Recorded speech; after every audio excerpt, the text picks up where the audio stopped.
ako giapil ko mga higala na uplok sa kog apil ko, no? Unsa man di ay ka, Attorney Rupel Banyok, ha? Membro sa degas uplok di DSDI. Nagpataka na malang kang putota ka, ay. Kanang putot, wala may problema na ko putot, pero nagtupong ng Edwin Kangiti, akong kauban sa Bumburadyo kadto, driver ng Glinsoko. Mas putot pa na nako.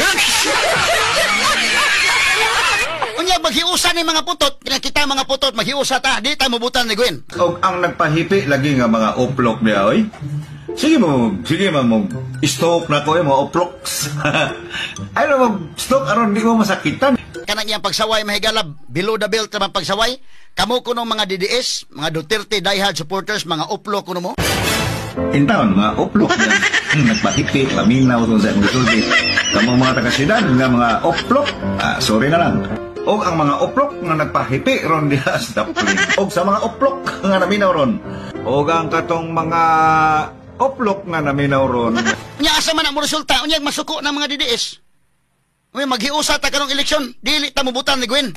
Straight to the point. Usaw man na, ug maghiusa na sila kay below the belt man pagkatira nimo. Tan karon matandog ang garbo sa mga DDS, Duterte diehard supporters.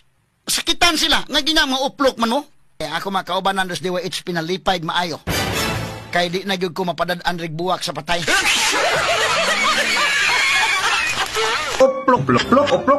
Uplok nga naminaw ron.